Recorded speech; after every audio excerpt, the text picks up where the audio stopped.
एक ही आदमी से दो बहनों को प्यार हो गया था। छोटी बहन उस आदमी से शादी नहीं कर सकी। एक दिन उसने अपनी गर्भवती बहन को बेरहमी से एक गहरी खाई में धक्का दे दिया, लेकिन किस्मत से वह औरत बच गई और उसने एक सुअर के बाड़े में एक बच्चे को जन्म दिया। देखते ही देखते 6 साल बीत गए। उस समय का वह आदमी अब तीनों सेनाओं का शक्तिशाली सेनापति बन चुका था। जिस दिन वह शहर लौटा, उसकी मुलाकात एक छोटे लड़के से हुई। उसने लड़के को उठाया तो उसे उसके साथ एक अजीब सी अपनापन महसूस हुआ। लड़के ने सेनापति को मूंग की दाल का केक दिया। तभी उसने देखा कि सेनापति के पास उसकी माँ की फोटो है। उसने मासूमियत से पूछा, अंकल, आपके पास मेरी माँ की फोटो कैसे है? यह सुनकर सेनापति चौंक गया और घबराकर पूछने लगा कि उसकी माँ कौन है।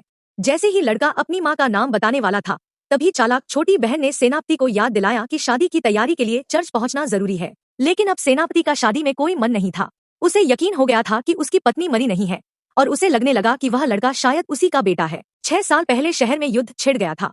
अपनी पत्नी और होने वाले बच्चे की सुरक्षा के लिए सेनापति अकेले दुश्मनों को रोकने चला गया। जाते समय उसने अपनी पत्नी का हाथ पकड़कर उससे अपना और बच्चे का ख्याल रखने को कहा। उसने अपनी साली और उसके भाई को भी पत्नी की रक्षा की जिम्मेदारी दी और वादा किया कि युद्ध खत्म होने के बाद वह उन्हें लेने वापस आएगा।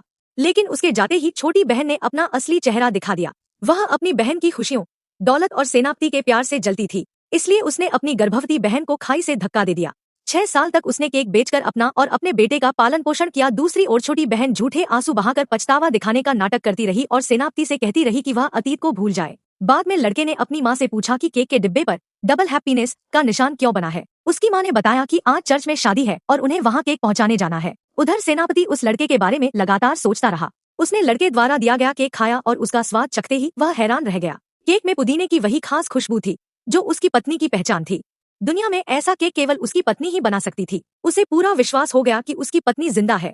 उसने तुरंत गाड़ी वापस मोड़ने का आदेश दिया और छोटी बहन की सारी बातें अनसुनी करके उसी सड़क पर वापस दौड़ पड़ा।